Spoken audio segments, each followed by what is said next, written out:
Did you hear from John or? Yeah, John was on and off and on and off, and he said he was going to get back on when he gets to the into the house. He was driving also. Okay. Let's see if he's joining right now.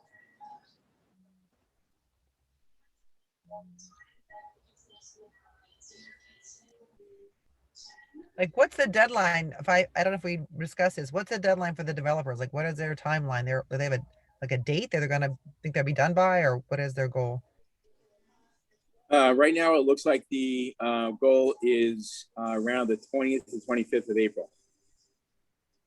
So about 6 weeks away. Okay. Okay. And so it's looking like a little bit of a cramp, but they're doing everything else around it. They're doing, all the other pages, and they didn't know how deep we had to get with the personal development. Mm-hmm. So we really have to solidify this. So when we go to the developers tomorrow morning, we can go like, this is where we are. This is the tree of personal development we need inside there. Mm-hmm. I just got a new like well-developed page. What was it from? It was from Columbia Business School, and it's kind of smart. They're like, it's someone's thinking, like they've got a whole like sub, kind of culture of like networking within the community, which always existed, but they did it in a different way and made a whole new like link. But it's very like, it's almost like it's like almost like Apple. It's all like very like visual. So like, it's not like a checklist where you're reading words. It's just like images of pictures. Like, what are you going to do? Network, job search, but everything had like a little image and a picture of it. It's just so, it was just such an easy thing to navigate. And I just, I don't know how they're planning to like approach it visually, but I mean, I think the more like, the more pictures and images that go with words, I think it's easier for people to navigate. It's just more like kind of an organic way to navigate the site. I might think about how they're, approaching that. Absolutely. Definitely. All right. That would be really great. I think we can do that. We need to do that in the next derivation. Right now, we need the words. We need to get it out there. Yeah. I think we have to also design sort of like our icon look. We have to figure out what colors are going to be, how abstract they're going to be, and how we do that. But we'll figure that out. That's which I feel like the UI. Like it's like team building. A picture of a team, or like in sport, a picture of a racket, or whatever. Like just it makes it so easy to navigate. It's so user friendly. I think that's like a big. I guess it's a UX thing or whatever. Yeah. All that stuff. Yeah. All right. I have to jump off for 1 minute. You guys, if you want to chat for a second, I just have to jump in the car, and okay. My ride showed up. So okay. I'll be with you in a second. Yeah, what I mean? Like when I navigate a site or I see something, like I think the more people get used to a barrage of like information, it's easy to see like icons and click on icons. You know what I mean? Like an icon goes with the. That's how people want to navigate. That's why Apple's such a multi-billion dollar company, because it makes it so intuitive. It's easy to navigate. I'm worried that all these words and stuff are going to get lost. Like it's going to be. It's not easy to navigate. He's going to have problems. He needs to make it super easy. These are young, hip kids that are starting. Most won't be people over 50. Most will be younger people, right? And that are, they I don't know. I think it's very important to consider that, Definitely. Yeah, so it was interesting. The main thing for me was when we spoke yesterday, I was just like, we diligently went through the list of profile roles and split it up, and everybody did their thing and developed, pages 2, 3, 4 pages out. And it sat there for 2 weeks. Here's John now. It sat there for 2 weeks, and John hadn't had a chance. John didn't even know it was there, number one, and he didn't take a look at it. But I thought his perspective was the most valuable of us of all, because he could let us know what the developers would think about what we did, and if any of that stuff is necessary to go that deep or whatever. So I was just disappointed that we had 2 weeks of like dead time without going through that stuff. And then yesterday, John kind of broke it down to all of us and said, hey, this is good, but this may not be, because what if somebody's X, Y, and Z, how could they navigate it? We don't want it to be too much, and they don't fill out the information up front. We don't want it, so it was just a lot of that type of conversation. which I thought was very Mhm. helpful because we're doing stuff for that portion of the site. But if it's not necessary or too much or not done right, we're wasting our time Yeah. doing it the way we're doing it. So Yeah. John gave some really, really valuable advice yesterday. And I said, John, you know what? To be honest, everyone needs to hear this Yeah. because if we're not all on the same page and we're being asked to do things to help develop the site in terms of just, what we think is important, then we need to know exactly if we're barking up the right tree. In other words, like we Yeah. don't want to waste our time doing things that aren't going to be applicable.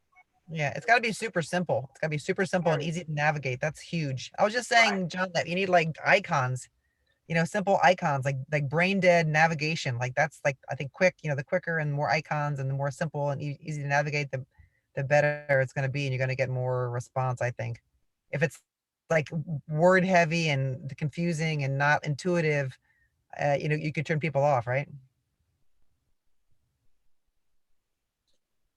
And then Yeah, the it other, depends. I mean, it depends on the icons too.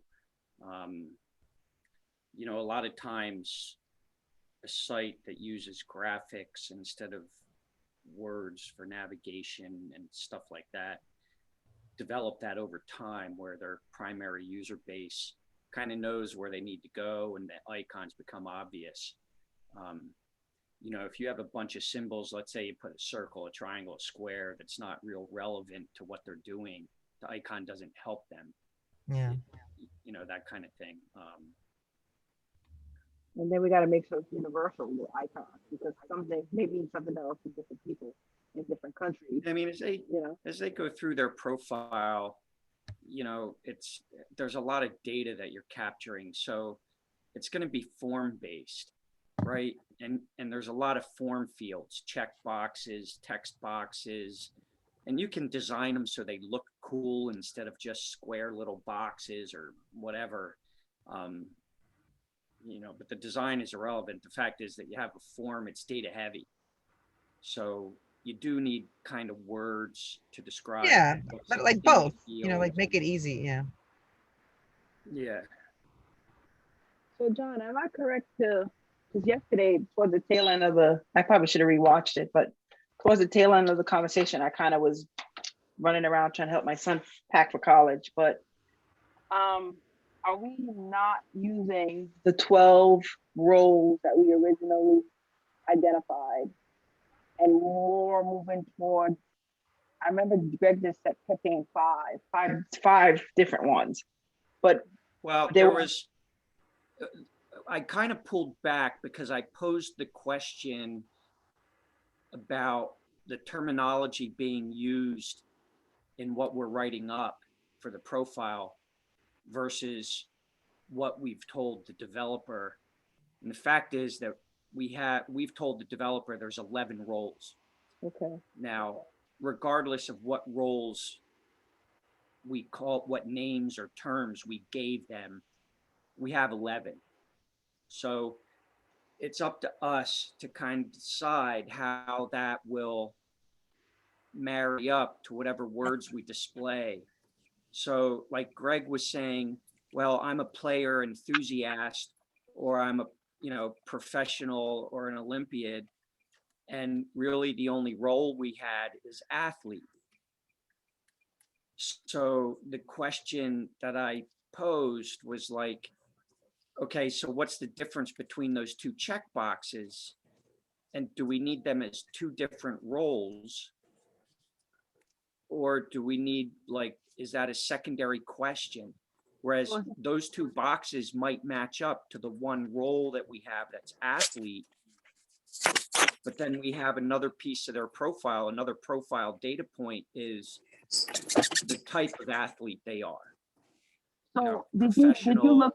Yeah, did you look under when I did the athlete role, one of my subcategories of pages outside of that was what type of athlete are you? Are you a college athlete, high school athlete?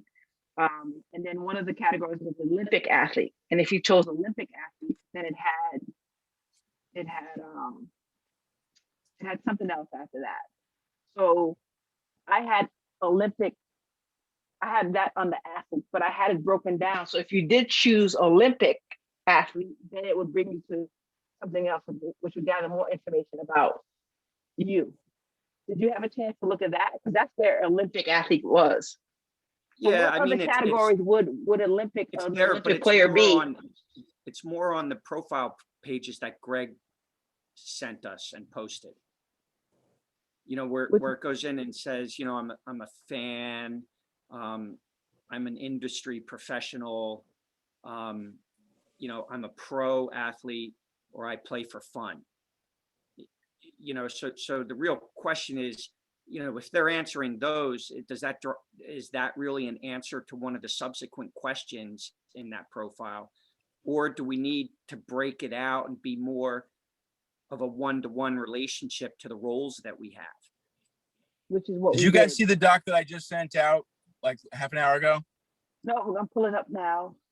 Okay, Yeah, I sent it yeah, also in PDF. It should be easier. Yeah, I looked at that a few minutes ago. I think that's that. The indentations are what would pop up after somebody answers that part of the question. So I think that might, I try to organize it so that it would be sort of like that decision tree that we always try to look for.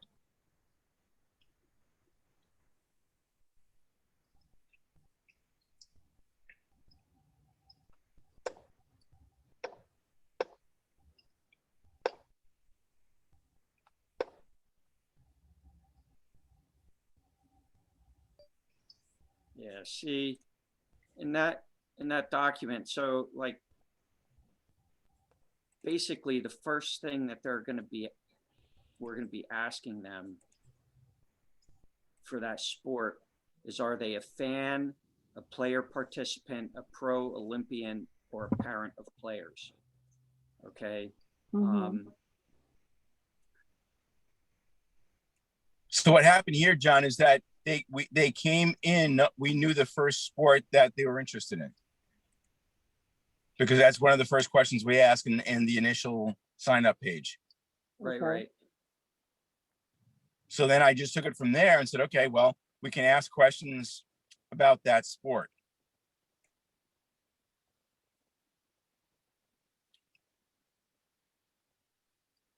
And I think if you see, I went. Yeah, so that kind of cleaned it up from like the previous version that you had. Exactly. Oh yeah, that was pretty much a mess. Yeah, like the enthusiast wasn't there. So that was the main thing, Daynia, to answer your question. Where we ended was, I wanted to make sure that we were tying back to the roles that we had. And if for whatever reason we felt we weren't tying back to those roles, then, you know, really, if they were checking one of the boxes that implied, you know, more than one of the boxes might imply the same role. Like they both might have implied athlete, but there's obviously a second data point that they're giving us in that answer. Not only are they telling us that they're an athlete, but they were giving us that secondary question, like what kind of athlete, which is what rolls out of the profile that you kind of built for that role. So I think, is this in place of, because what I don't see here is some of the other roles that we like, I think we did professional, but the professional was more like athletic director, you know, SW, like any yeah, type well, of. actually, Greg, stop there where the roles are listed. Okay, hold on. These are where I went through the different, the fan, participant, pro, parent of players is here.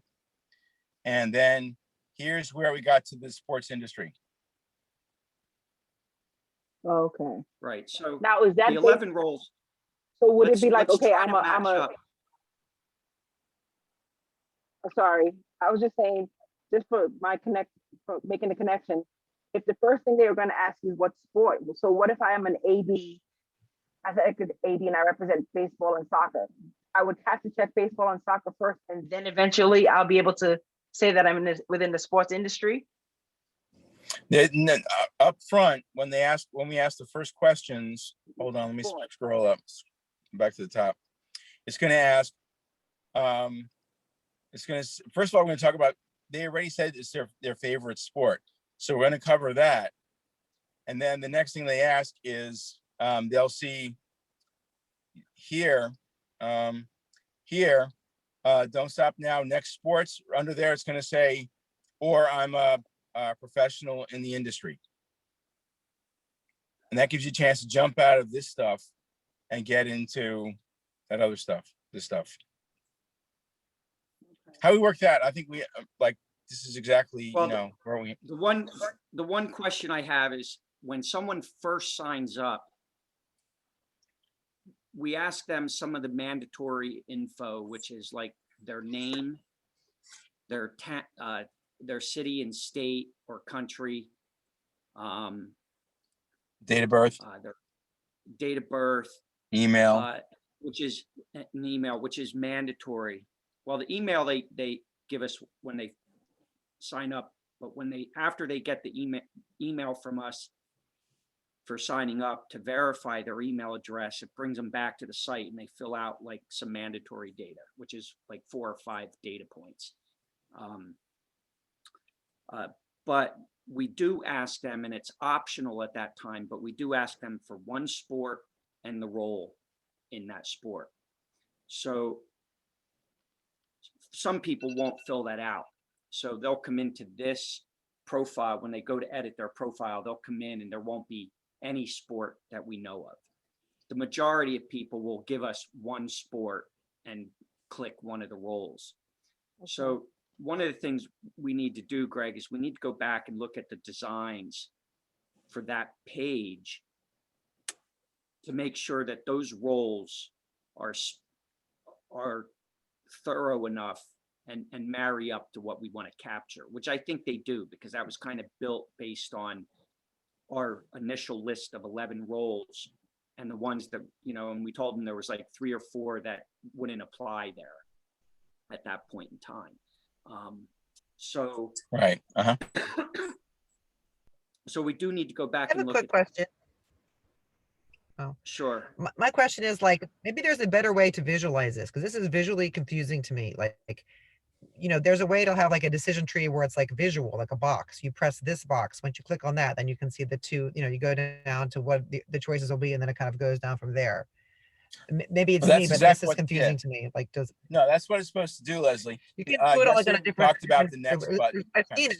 Websites have been redone where they have the decision tree in a different, just this way, like with words. It's hard to see it. You must see like the little box and the arrows going down and like a visual picture, almost like of a. Yeah, it depends. Yeah, like a flow chart. It's too hard to understand. It depends on the for tools me. I mean, there are some software tools that you can use to kind of do that kind of flow charting and layout stuff. Yeah, but are you going to give this to the developers? This is what they're using this to do their work off of, or are they? Well, just, it's not just a handoff document. It's a handoff, you know, with a discussion to qualify it. Yeah, they're not going to. You're not going to put this page right here in front of somebody with all these questions on it. They're going to get like, you know, for fun, fitness, not competitive. Then they're going to ask you these questions. You're never going to see the competitive thing, this stuff down. You're just going to see this thing here, like one question. Yeah, Greg, she's more asking about the tool we're using to create this. So it's what she's saying is that in Microsoft Word or something, laying it out like this, you don't get a real feel for the flow of information, regardless of how we designed it on the site. Absolutely. That's her point. And we just don't have those tools. We aren't using those tools. You know, we could buy some software and get used to using them or something like that. Okay, so to answer Leslie's question, the way we should be reading this is saying, okay, what sport are you? Say, okay, basketball. I'm a fan. So if you click fan, the next thing you will see, well, are you for fun, fitness, not competitive, right? No, fan goes all the way down. You see, okay, you see where it's not crossed off. This is for the player participant. If you go down here, you see fan. Gotcha. Well, okay. Does that help you? Pro Olympian, then you get this. Got it. Okay, now I'm following the document. Okay, got it. And then if you say as parent of players, then you have to get a lot more complex because You need to have all this stuff. Got it. I think that's what Leslie was asking because it was hard. I didn't get that point when I first looked at it. Okay. Right. And the question I think we have right now is where the next part is going to pop up. Where do you ask this question? I work in the sports fitness industry. So can you And make that one of the roles at the top? yeah, it's going to Yeah. have to be one of the top couple pages they see. Yeah, because along with fan, player, professional, parent, can you add fifth one, which would be what? Yeah, Greg, scroll back to the very first thing. Yeah, after parent and So players. this is when they get to their profile page, which is, you know, they can click on something in the menu or whatever that says, take me to my profile or edit my profile, etc. Whatever. But when it's basically going to have some text, whatever you say, and it's going to have the sport that they told us. They Mhm. may not have given us a sport yet, but they Right. optionally would have given us one sport and what the role is in that sport. Mhm. So We could know, easily on the just put sign-up here on the page- side, industry pro. That's what I was saying. Yeah, industry pro right there would make perfect sense. yeah, you may be an industry professional that's unrelated to one specific sport though. Yeah. So you kind of have to be careful. You just have to be careful of that relationship. You know, because It if might be right if they're in an here. athletic, John, if we had something in here, in like, you know, parentheses, if you're an industry pro, click here. you could do that and branch Maybe them off to before- a totally separate type of thing. And Yeah. before you even get to the sport, you're saying? Yeah, like right here, where it says, if you really want to connect with your sports, we need more information about you. I'm an industry pro. As opposed to what? Well, Give us no, these two As choices. opposed, Write you it find the differently. right words and you say, I'm Yeah. an industry pro or I'm not an industry pro. That's what I'm saying. Yes, as opposed to what? Okay, so that's the Okay, choice. so you have two ways to continue. You know, maybe it's just a continue button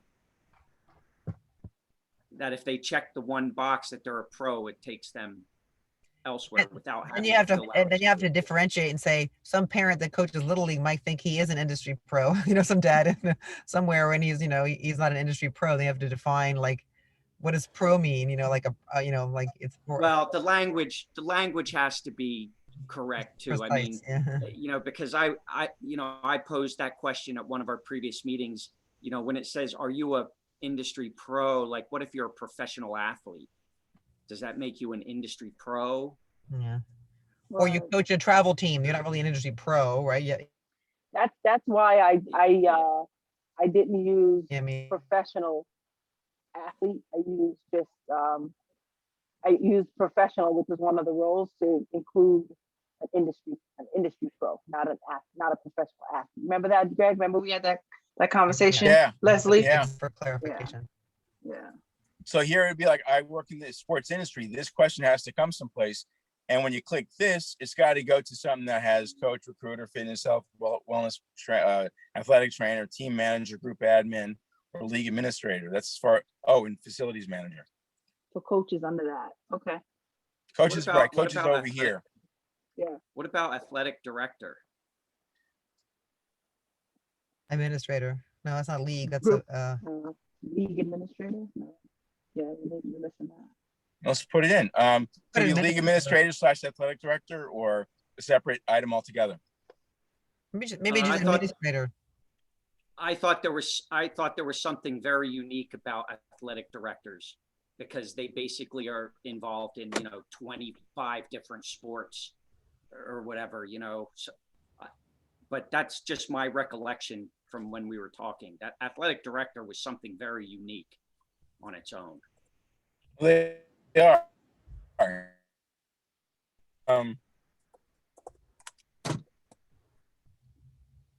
Okay, so basically here we're going to say what school.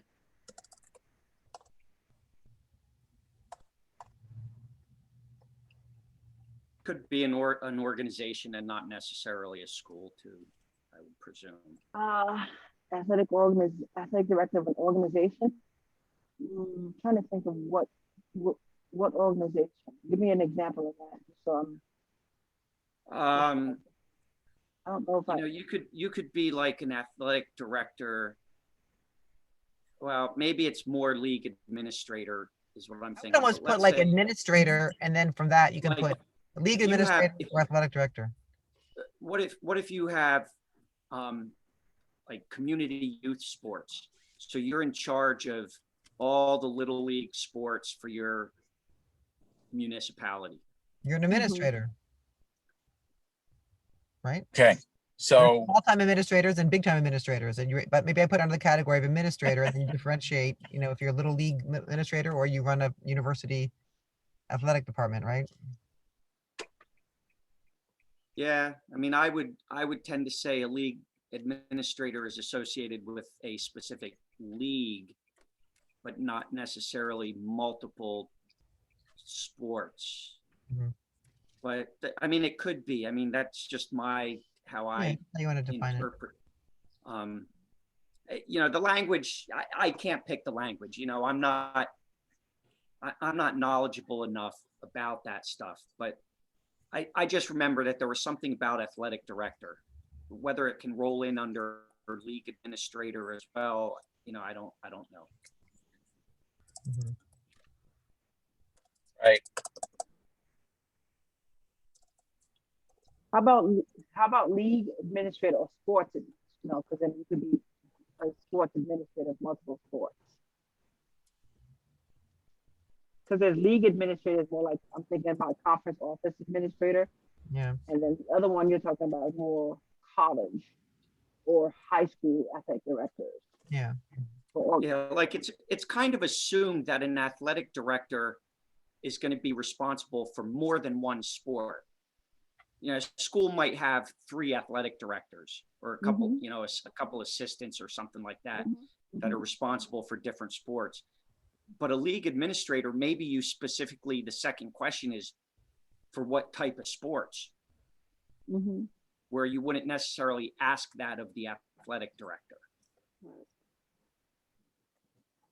right. The athletic director will be of all sports, and they have decision-making power over the whole school, and they're overseeing like how UB Sports is used throughout the school. The same way, the league administrator would be expected to make that decision for the whole league. So to me, that's an important differentiator.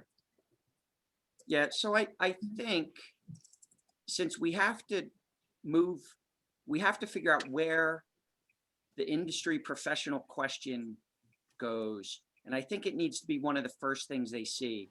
Right. And if you think about, so when they first come to this page, we want to make it simple. And I don't know that we necessarily even want to ask the sport on that page, but you're going to say, are you an industry professional or are you not an industry professional, whatever language we want to use? Because once they tell us that, every other time that they come into their profile, if they've already told us they're an industry professional, you're never going to get that page again that asks you that. Right? You're going to take them right to the industry professional profile.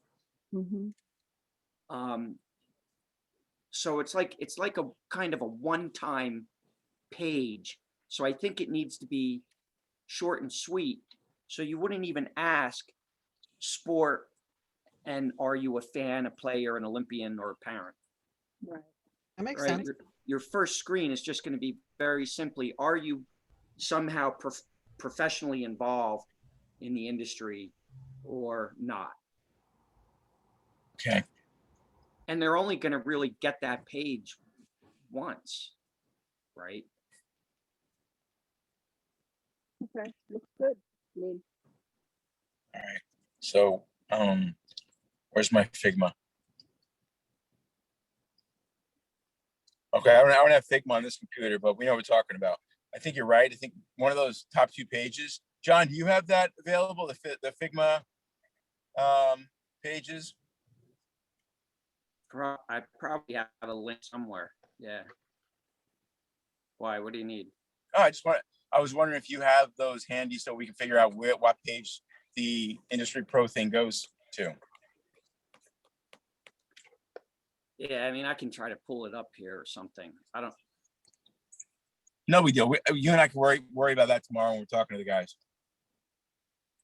Yeah, I mean, I don't think we necessarily need to go through the existing design because we're going to kind of patch this stuff in. Yeah.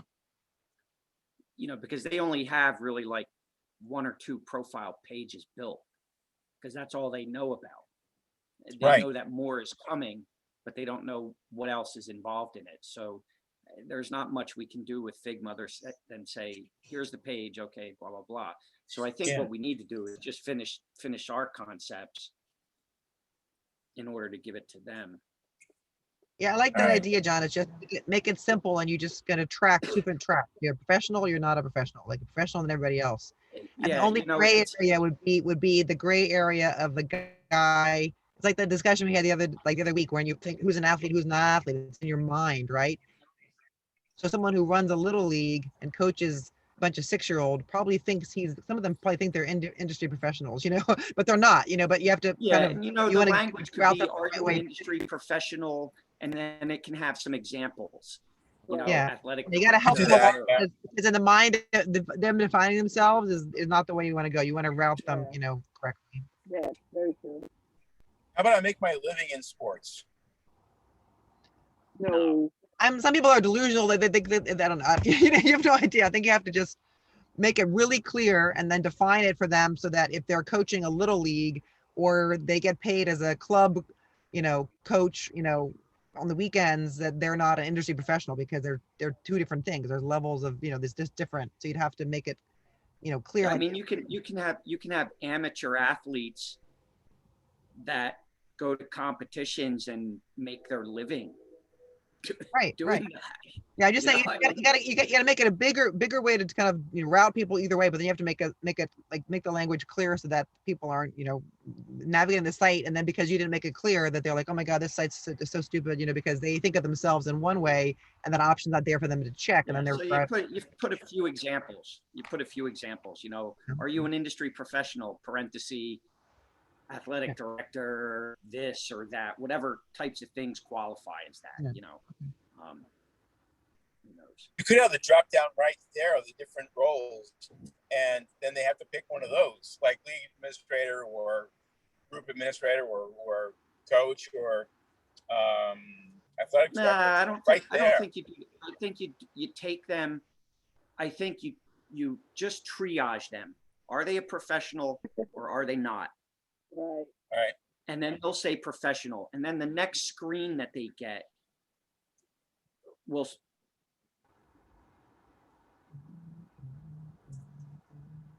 I think he got stuck. Did he get stuck? I think so.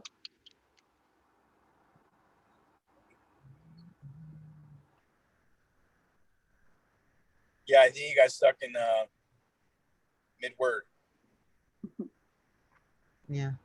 But that's Yeah, but I good, think though, it's Greg. interesting, That's definitely it. It really is. I like it because it clearly defines what our interpretation is of coach, of of an athlete, because like we're saying, people could think they're one thing and they're really not. So we have to find a box for them, obviously.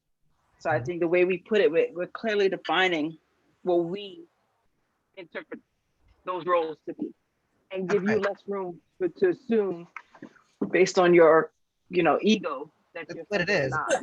It's ego or Yeah. ideas of grandeur. Or your competitive spirit. Yeah, that's it. But that's the So way to do apart it. I from- agree, John. Just have them, triage them in 2 different branches immediately. Just take away the professionals from every rest of the world, and then that makes it much simpler, right, to navigate, and then I guess to tell the developers. Yeah, and Be careful with the and word professional. to Greg's point, the reason you don't put the drop down there with the different, well, I'm a league administrator or I'm an athletic director or whatever, is because you want them to have the ability later to edit that. So when you click edit, you're not going to go to the page that says, are you a professional or not anymore? You're just going to go to the top of the professional page, and you can change, are you from an athletic director or trainer to being athletic director or something. And You know, also, I mean, that, so, like, I mean, Daniel will tell you too. I mean, people that are do this for a living, they don't want to waste their time. They're not here to have, socialize.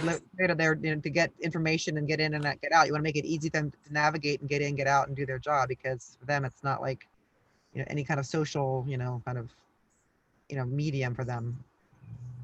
yeah, and from a user perspective,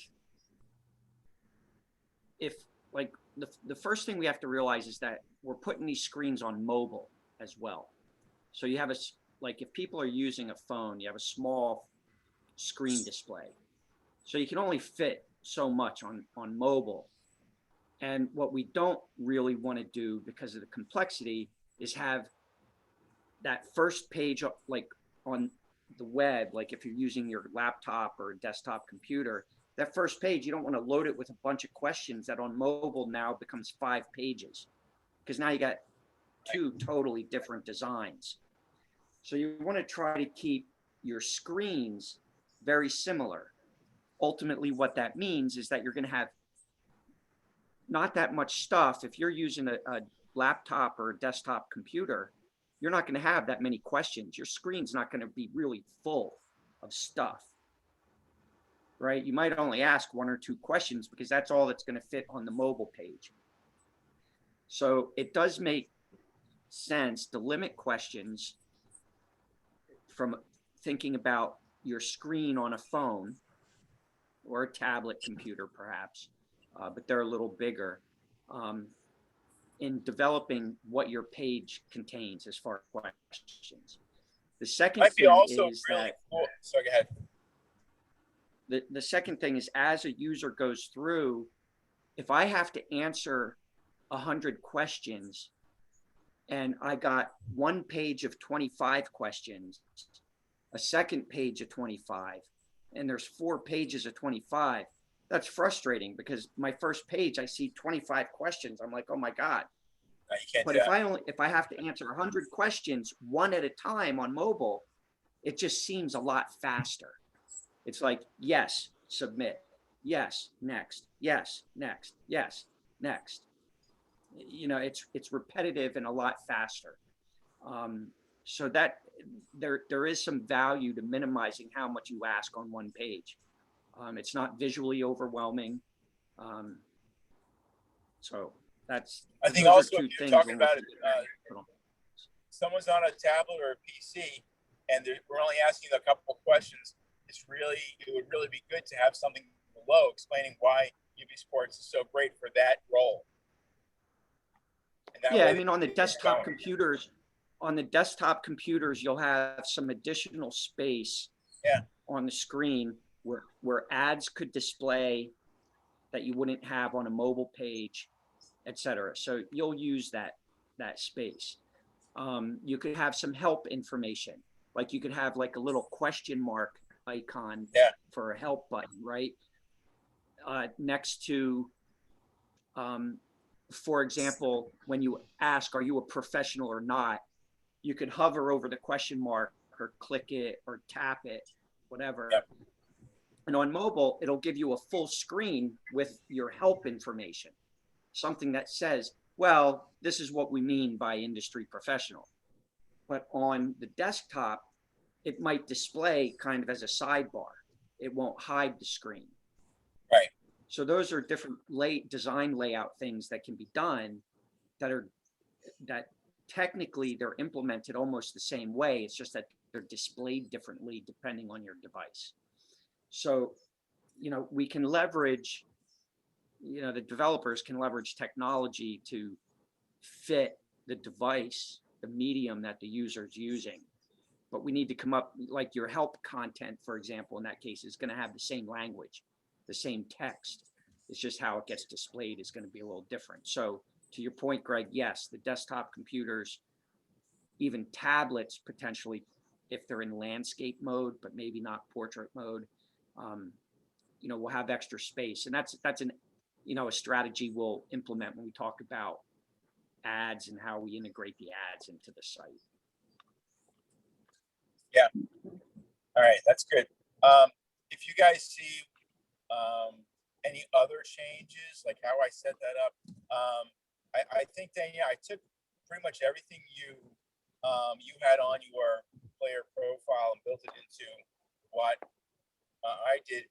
The only thing I didn't see is I didn't put in stuff like NCAA, NAIA, that kind of stuff.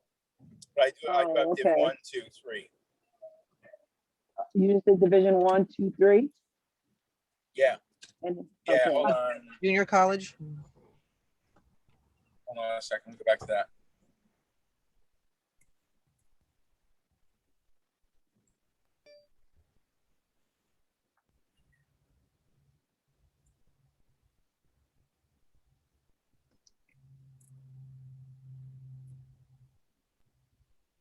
Yeah, D1, D2, D3 here, independent college.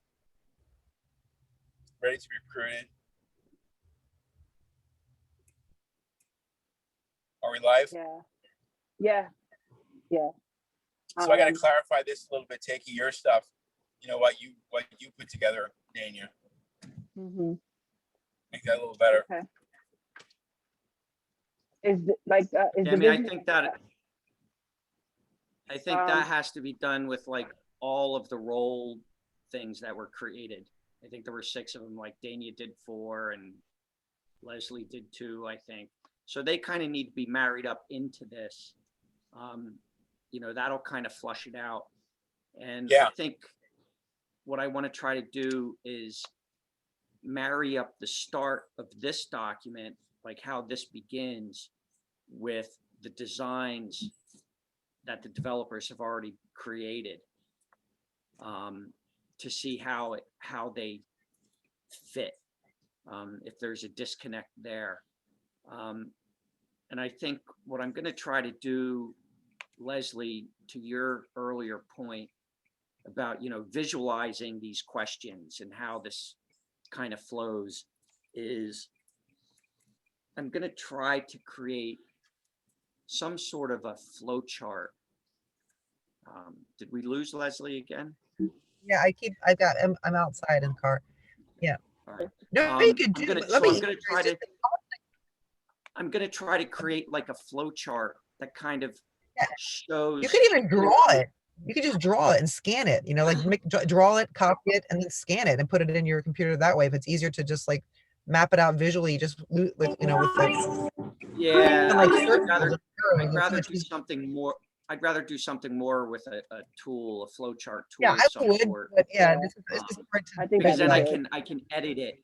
I can edit it later instead of continually hand drawing.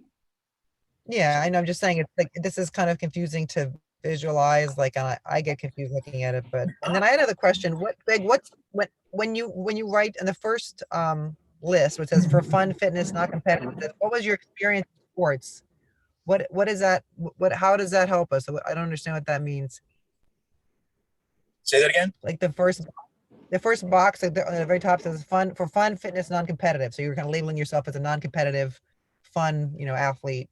And that's what was your best experience in sports? Well, that came out of our conversation yesterday, Okay. where the initial question was what sport, and he had fan, player, participant, pro Olympian, parent of players, but he also had, instead of just player participant, there were 2 types of player participants. There was like fun casual. Yeah, like fun casual, competitive but not professional. And I was like, but those aren't separate roles. You're still at that point, you're still an athlete as far as the roles we've defined. So Greg had said, but this is information we want for demographic segregation, but it's an additional data point. So the fact that you play a sport, that you're an athlete who plays for fun or fitness, or an athlete who plays competitively, are different things to us. We'll market things differently to those people. A competitive player also will additionally get the potential for recruiting questions if they're looking to be I recruited. know all that. I'm thinking like that one question, like your best experience in sports. I'm confused, like why we're asking that here. I'm just not clear on that. That was, yeah, we had that. Oh yeah, I don't know. Oh, We had that conversation yesterday, Greg. Remember, you felt like you wanted to. I mean, I thought it would allow for some more insight to the person other than just those, demographics. It'll give you a little bit of where they kind of see themselves in this whole thing, or Well, I share, asked it. right, Greg? Yes, I think that's why you. I asked it there because you can hear something like for me as a fan, one of my best experiences was going being the, believe it or not, 1969 World Series. That's one. And I took a piece of the grass right behind first base. So that, to me, that was one of my coolest experiences as a fan. So to have, obviously that doesn't fit any kind of thing that we can actually have a checkbox for. So it really has to be like a text box where we can expound on, and that could be something in the question mark that we see. What do you mean? So I guess my question is, how does that help us? How does that help us in this stage of it, like in the beginning, like the first page when you're just kind of categorizing people? That's what I'm trying to understand that. If I go and read, like if I'm looking for a friend in my area who is also a fan, I can say I'm looking for other fans of sports, and that would this would pop up as part of their profile, their bio. So I would think it'd be pretty cool to have that as, and again, part of that getting to know you experience that these people need. So again, it's just, I was floating that. I think it's a cool idea. It's not essential, but when I was talking to actually my girlfriend, she said, this kind of stuff it's all really good to have, but in order to get somebody to a woman, especially, she said, I as a woman, I'm not going to say that I'm an athlete. I'm going to say that I play. And instead of answering like how great I am and all that kind of stuff and my personal characteristics, I'm much more likely to get into a conversation with the site as to what experiences have I had, what's the fun part of my life in sports. So that's why that was sort of important. Yeah, I think, Greg, you should add a question to the fun fitness piece, and it's like, why do you play? Yeah, that's a great idea. I play to meet people. I play for, the exercise aspect. I play for the socialization, etc. What is it that people play for? And it could be all of the above, which means radio buttons and a submit button. I love that, John. That makes a lot of sense. So yeah, we need to obviously clarify this and button it up and make it flow better and all that. But if we can, I think this is going to be really, it separates us from anybody else. Nobody's asking these kind of questions. Mm-hmm. And it could be nobody's going to answer these kind of questions, but I think we have to have them there to show how really what it does. It shows that people how deep we are in our thought process. And to me, that's important for people who think they're looking for a serious sports site. Yeah, speaking of that, I know Kelly sent a link to some other kind of site that popped up for recruiting, and then I thought maybe Leslie did too. Yeah, there are a lot. But we should get someone to sign up on those as if they're like a recruiter to see what kind of tools those sites have and stuff like that. That's a good idea. And on that, even to sign up as an athlete to see what kind of questions they ask you and stuff like that. I think also it's important that every time I come across them, I end up taking a picture of it or kind of noting it as something else we need to go back to and kind of research, like you said, John. Right.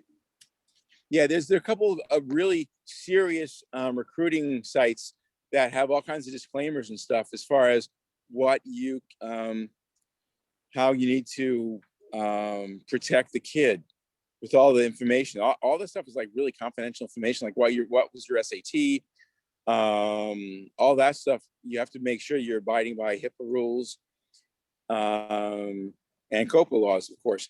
But HIPAA is really what it comes the confidentiality of the scholastic part of it is very important, and it has to be very secure. But there's a company that I know of, NCSA, that does a really good job of doing that. And I want to talk to this guy and see what they're doing on that front and see if they don't mind, sharing some of their info. But it might be better just to partner with them when it comes to the kind of questions that you were showing us, Leslie. Because that's, again, that's super dangerous territory legally. So we have to make sure we're being, good citizens there. Yeah, I caught half of that. I came inside the building because the Wi-Fi is so bad outside. Yeah, I'm trying to do that too. In fact, you guys keep talking for a minute. I'm gonna move myself inside too. Yeah, see, Leslie, this whole time I thought you were just sitting in the field. I like my field backdrop, but what I do, I take my son to crew, and then I went outside and they're blasting music. So the whole building is like empty. They have a gym, it's empty. No one's in here, but it's kids are running through it. So I just came inside. Yeah, so you know what I did today? I went skiing. You went what? I went skiing today. Thank you. Yeah, it might be the last day this season. Oh no, my son's working out. I'm just. You can't come up here unless you check in at the desk because we have contact tracing. Oh, So okay. I'm sorry, you need to tell Michelle who you are. Okay, she knows Yeah, who I am. I got it. Actually, she needs to write that. She said she didn't know who you were. That you ran by real quick, which is fine. But we have strict protocols for COVID. Okay, okay. So she's not taking your stuff. Okay, no worries. You can come back up once. I'm just here for Wi-Fi Yeah, I know. I get that. at the moment. You still have to know who's in the building. Okay.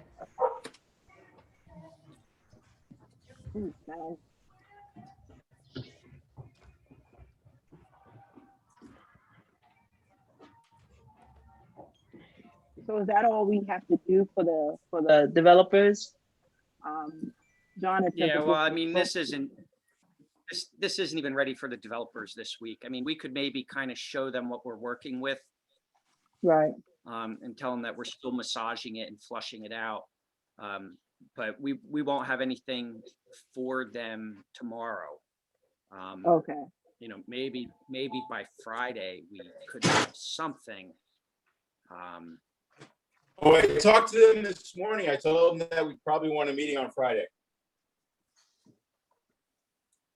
Yeah, so that would be good. I mean, we can try to get this to a point where we can engage them to look at it, get a feel for what's coming, even though it may not be ready to turn over to them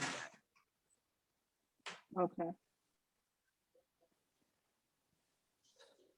But I think for me, what I want to try to do is I want to take this document that Greg has, the roles that you, Daynia, and Leslie have created, and the current profile design pages, which are minimal, it's like 2 pages or something that the developers have built, and try to get a flow chart that shows what pieces of these things are going to fit where.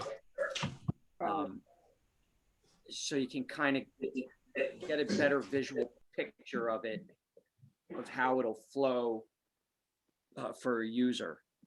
Mhm. I think that's huge because myself.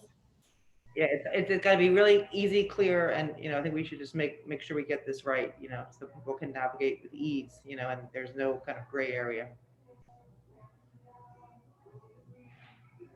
Yeah, I mean, it'll be a basic flow chart because I'm not necessarily going to list, like, I'm not going to have like a box for each and every question and stuff like that, but it'll be like repetitive, like, here's your first page where you ask if they're professional or not.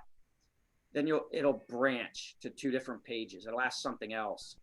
And then, like, if they're an athlete in this case, they're going to get the page where it says what sport, and what's your role? Are you a fan, player, pro, etc.? And it'll have multiple of those, like one for each sport. But then below that will be the And then- next level questions, which I can And we show should that. test it, right? Should we have someone test it and have like fictitious people go on and just say their X and just kind of flow through? We need to test it, make sure like the little league guy is going through where he needs to be. And you have to have like 20 different, 30 different people of typical, users that, might use it, and you want them to navigate seamlessly. Yeah, I mean, that's one of the things that we have to do once it's put into our hands is, we have to come up with kind of a test strategy, a test plan. Yeah. And we certainly need a bunch of, a good number of people to help us test. And if you recall, in one of our past meetings, I don't know who was on that call, but one of the challenges we're going to have for testing is you can only go in and be like one kind of a member. Now, you could say that you're involved in 8 different sports, and you could be a fan in one, a player for fun in another, a player competitive in another, a player competitive that wants to be recruited, a player competitive that doesn't want to be recruited, a professional or Olympian, so we can do a lot of those things under one particular profile, but that also gets kind of complicated. So one of the things that we can do is for those of us who have a Gmail address, there's something unique with using dots in the first portion of your email address. So for example, my email address is danielsjohn@gmail.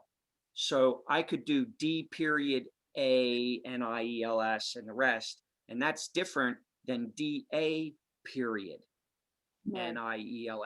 but they all come to my mailbox.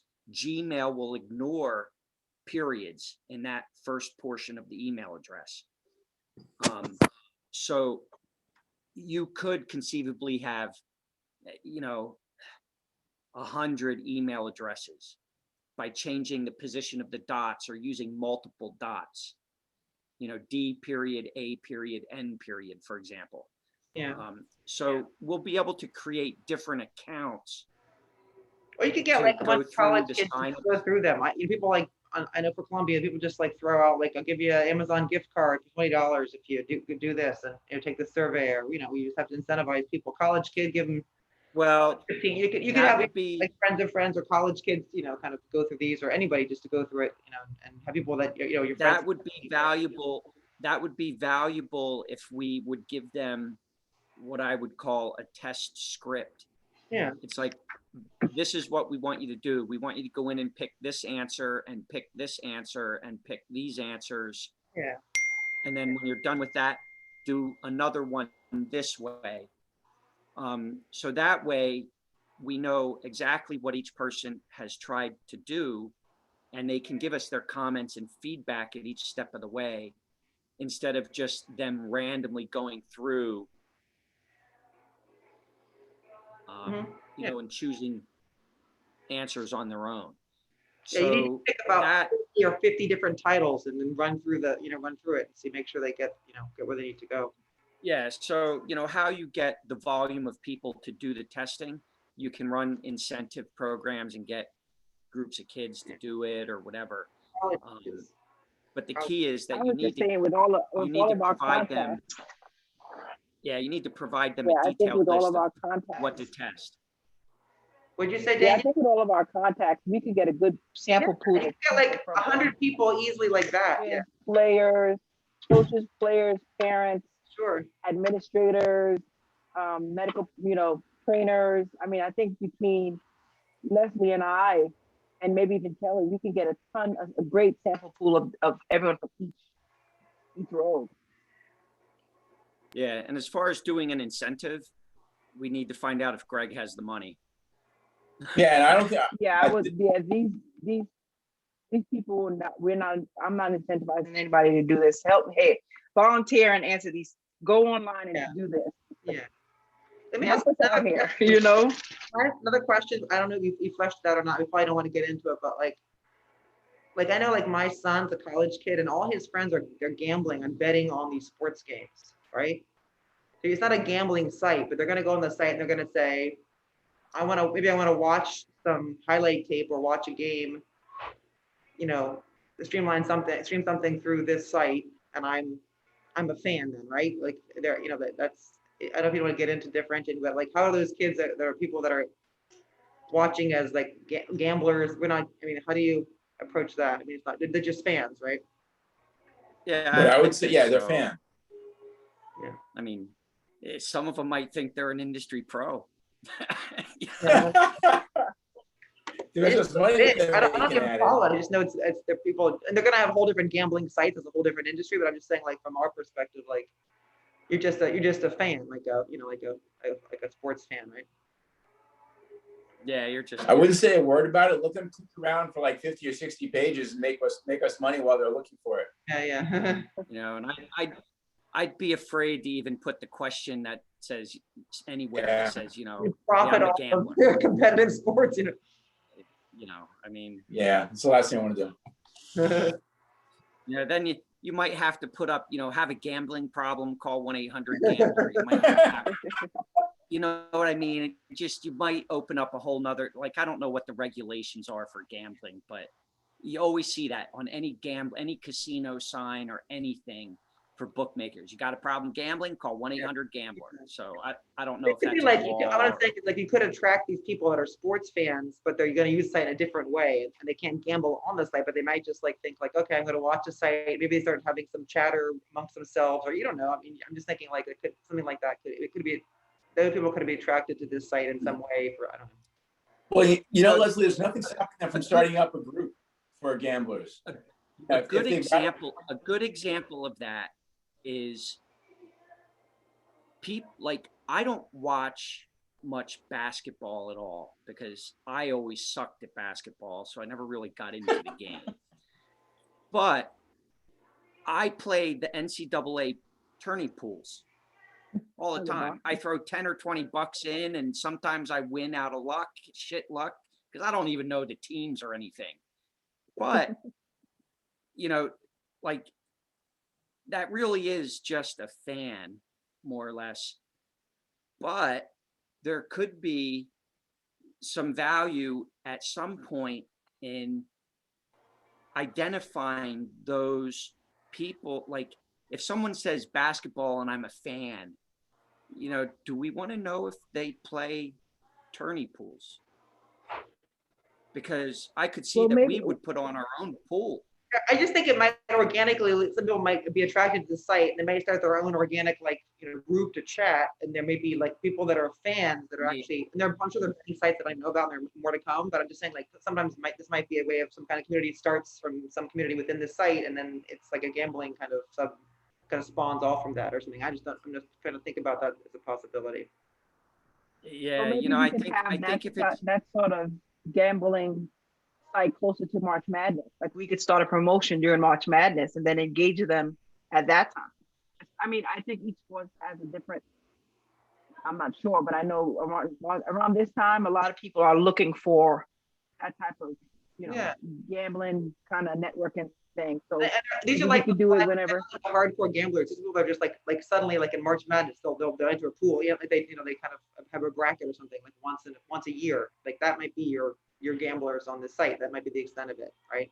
Yeah, I mean, if it's user driven, you know, it's hard to stop that. They control it. You know, one guy coordinates it and gives everybody PayPal's him some money or Venmo's him some money or whatever for their pools. If it was something that we were doing, it would have to be geared, I think, kind of as a contest or sweepstakes legally, because there's regulations about allowing people to enter without having to pay or commit to doing anything. And there's like, I just remember from, you know, marketing that there are things about sweepstakes and there's specific language and stuff like that. But if it's user driven, sure, we can promote it and have the users do it, but if it's all on their ball of wax, we can provide the tools to do like a tourney pool, like a Super Bowl pool or an NCAA pool. We could provide the mechanisms on the site to do it. They could create a group and say, this is specifically like an NCAA tourney group. But let them deal with the money if they're gambling on it. You know, that stays outside of our realm. That way we're not involved in that necessarily. Just a thought. You know, like you can go to Yahoo's, right? You go to Yahoo Sports and you can create Yeah. your pools, or you can go to ESPN and create your own pools. Yeah, I'm just saying that might happen. And- right? Yeah, so, you know, if ESPN gives the top 100 people or something in different pools, or the top 3 people in a bunch of pools, no matter how many pools there are, some kind of prize, you know, you have to work it as sweepstakes versus other things. There's tax issues potentially depending on what you're giving the person. You know, I just know it's involved, and you'd have to talk to someone more that understands it, but we could certainly provide those kind of mechanisms. And if that's something that we see us doing in the future, you know, it begs the question, do you want people to identify themselves as, yes, I play NCAA tourney pools, if they pick basketball as a sport, you know, if they pick American football as a sport, you know, Yeah, do you and it would have to be, ask if they play Super Bowl?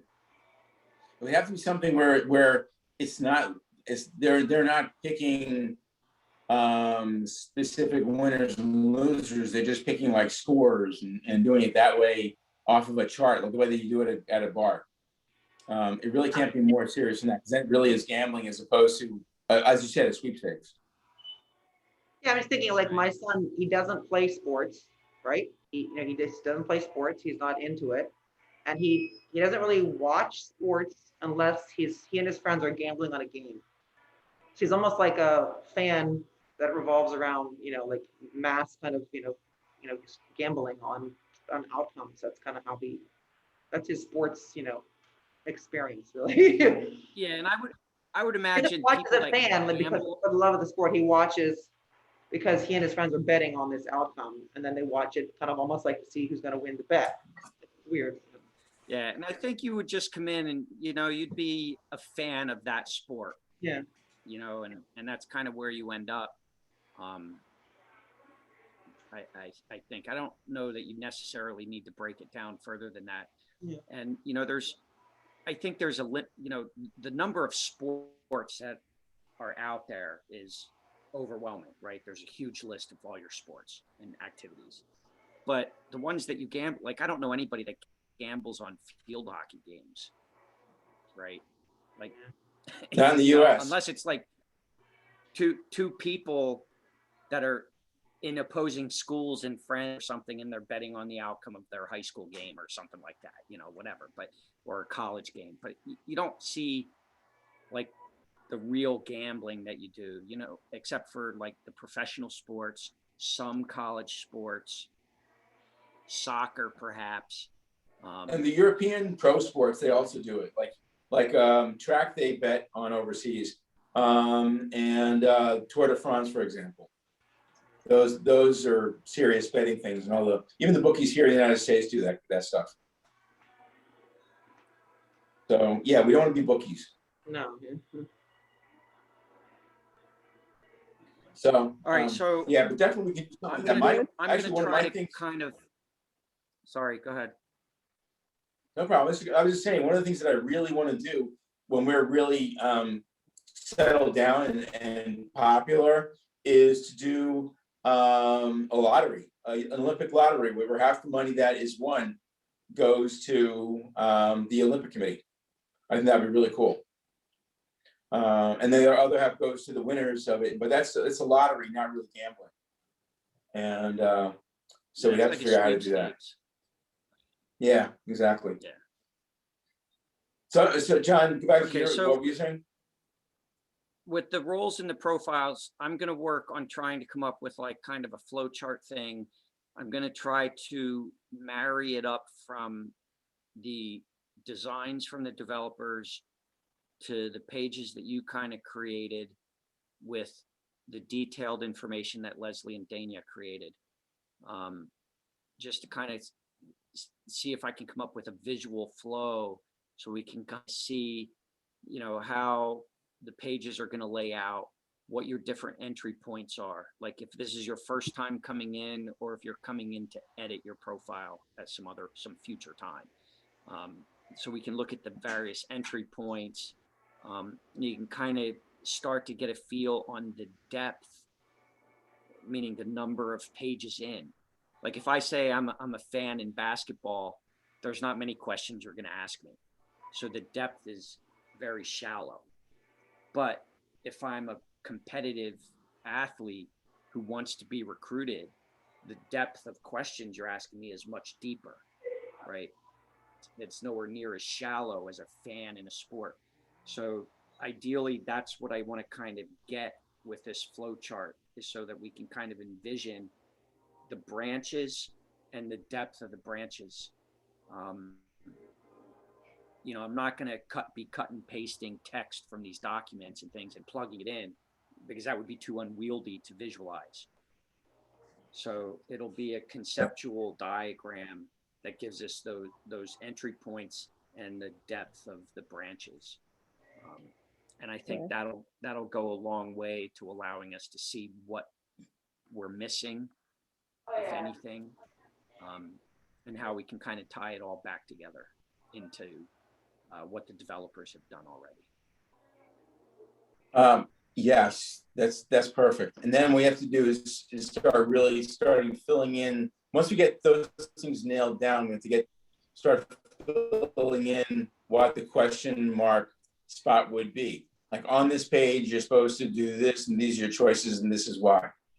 But that's, you know, that's just filler really for the important stuff, is getting around what the roles are. So something else I wanted to show you, that just as far as how we're developing this thing. Let me share content again.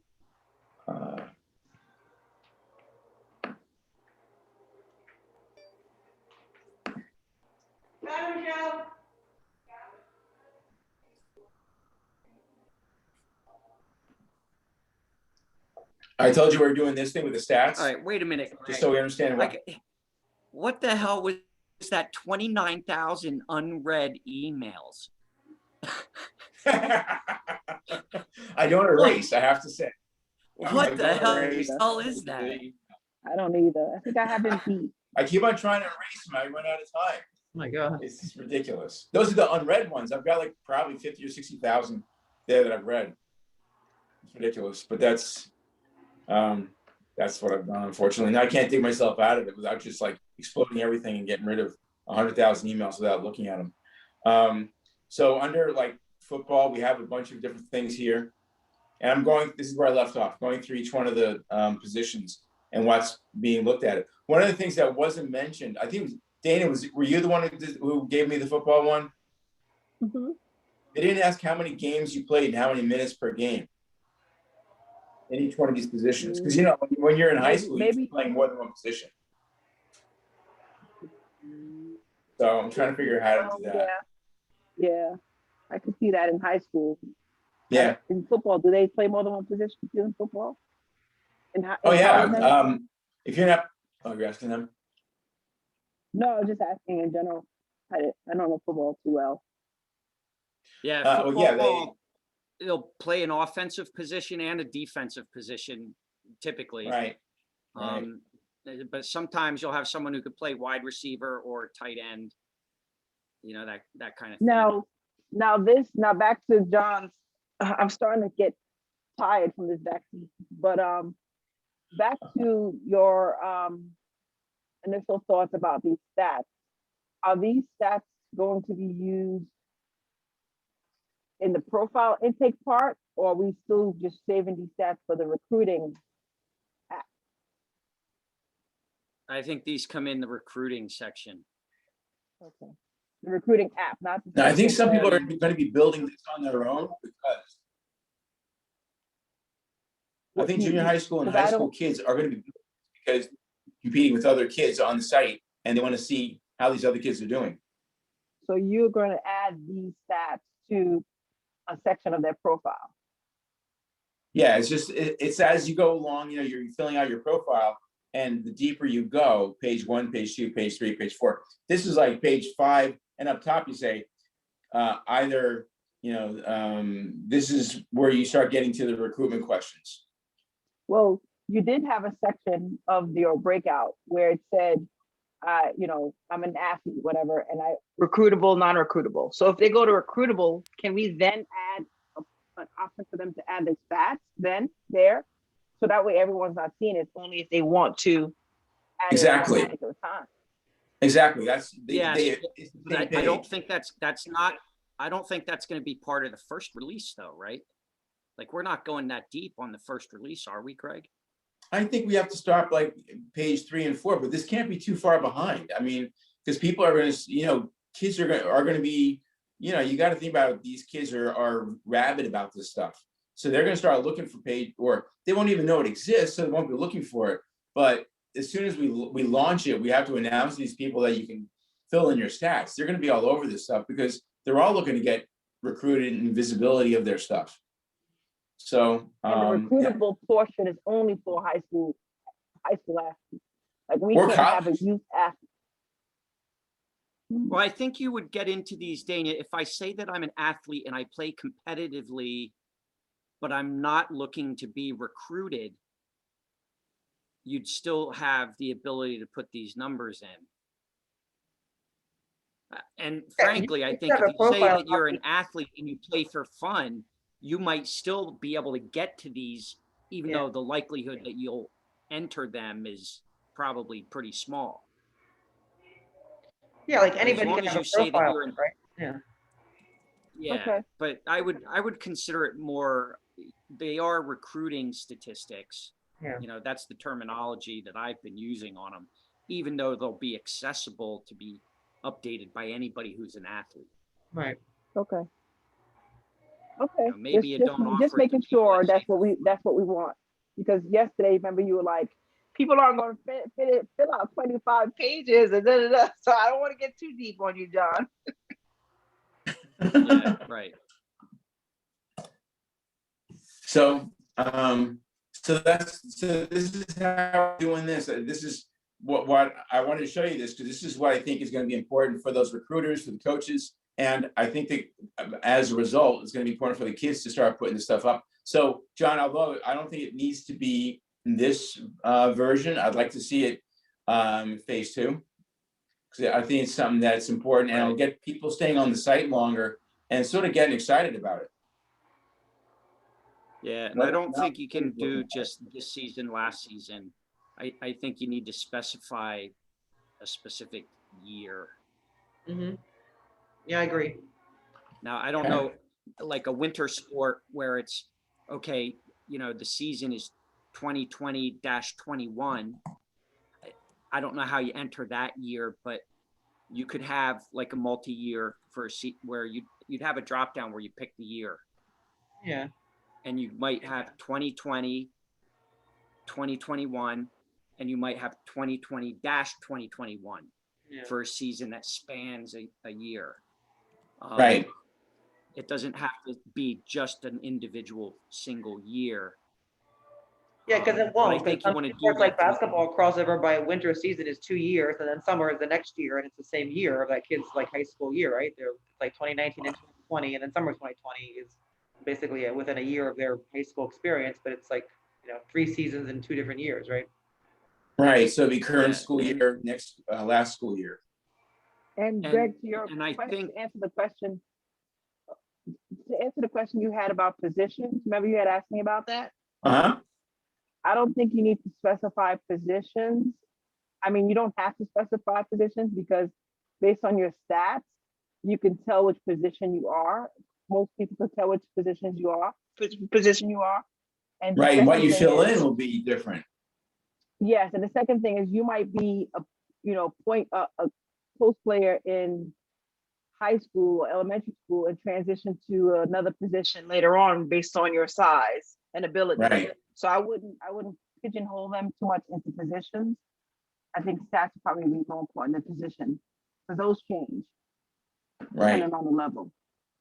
Yeah, and if you Sorry, think John. about like baseball, you know, there are players, especially in the academic realm more than professional, but you'll have a, you know, somebody who's a utility player.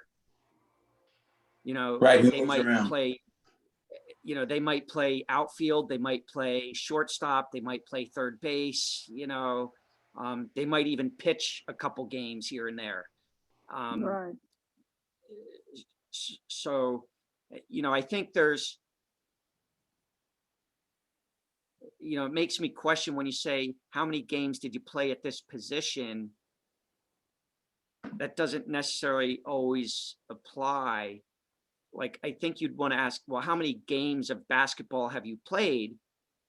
But then under each position that you put in, perhaps you might say, how many games did you play at this position? And how many at that position? Because if I say I played 3 games at quarterback and 3 games at safety, because it's offense, defense, that doesn't, you know, that doesn't mean it. I played 6 games. I might have played 3 games only. So I think we have to be careful of how we list those, and it'll probably vary a little bit by sport. You know, maybe some sports you don't have to specifically pick a position because, as Daynia says, maybe your stats say, you know, whether you're a forward or a guard. You know, your stats Right. will tell you that. Right, the stats, you know, exactly. You see guards would be all over here, and the forwards would be in here. So yeah. You know, Good there's point. something funny when I'm in my son's, like, you know, the crew like clubhouse here, but when I talked to one of the coaches and I asked them about how they recruiting and what, you know, what to think about, like, for that kind of recruiting kind of page for crew, it's like counterintuitive, but they actually want you to play less years than more, right? Never the sport, like in basketball, you'd say more is better because more is more experience, you're better. But in rowing, they want you to play less because they want you to know how many years you played, not because you will be better, but because they can look at your flawed form and say they can change it based on how many years you've been doing it, which is like totally bizarre. But so that, like, for some sports, you might not thinking like, you know, how many years you play is better, you know, or why they want to know, but you might put it in like it might be relevant. Like for crew, they are saying it is relevant because they're gonna look at your form and say how long you've been doing it wrong. So when I tweak your form, I can make you better quicker. Or you've been rowing like that for 4 years and I can't make you better because it's going to be hard to change that and you will forever drag the boat down or something. It's just a weird thing, but I would keep it in like how long you played for years. I think I would. Yeah. Now, I also That's want to throw interesting. out 2 things. Yeah, I didn't know that. 2 things that we want to start thinking about. Leslie, your comments made me think of this. Is, you know, as I go through my high school years, I might play 4 years of some sport, basketball, let's say. And then I get to college and I'll play 4, maybe 5 years of college basketball. So over time, someone could end up with 8, 9 years worth of stats. We do need to give people the ability to delete stats. Yeah. Without having to go into like points and deleting it and rebounds and deleting it and assists and deleting it. Like, we want to be able to go into a sport and say, delete this season. Yeah, there's no reason why we can't have that edit button on the side. You may want to be able to give people the ability to delete a season for all sports too. So we need to think about how people will delete things that they've entered. And then the second thing that I want to bring up too is we're focused a lot right now on entering these stats. How are we going to capture this data? And we're going to come up with these designs and flows and build that. But the next thing is we have to think about when somebody looks at somebody's profile and views it, how does it look? How do we present all this information back? I mean, we're So just I look, the ability for someone to look like on someone's profile. I can't remember if we discussed it. Like, let's say a kid wants to get recruited for a sport. You have the ability to share your profile with anyone you want, right? So you can control who sees that. So what if you want your friends to see it in one version, recruiters or coaches to see another version? Do you have? Yes. Okay. There's no squash courts Correct. Hold on, guys, sorry. But you see what I mean, John? Like if like a kid wants to share Well, I believe with that their friends, but then I maybe believe their that first recruiters, I would believe that recruiters would have a much more streamlined view of the profile. or more detailed, right? Really. So they're almost like two versions of the profile, one for like the masses and one for like Potentially. that people are targeting coaches. But like for the recruiter, you don't need a lot of fancy design. You can take up your screen space with the data. Yeah.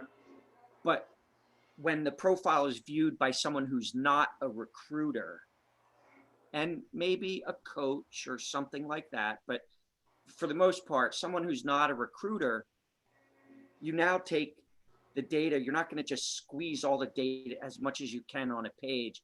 You're going to have fancy graphics and make it look cool. And, you know, the section that says, what was your best moment in sports or something like that? You know, you're going to put that in a fancy box that has stars and bubbles all over it or something like that. So yes, I'd like to think that you're going to have a way to display the profile to the general population of members. Okay. You might have less data for people who are not your friends, and you might have more information showing up for people who are your friends. Right. But recruiters are going to have a totally different layout. Yeah. So you need like you need variations of the profile for depending on who the receiver is, right? Yeah, and you know, like the quick off the top of my head, you're going to give the recruiter like cascading drop-down boxes, multi-level choice boxes.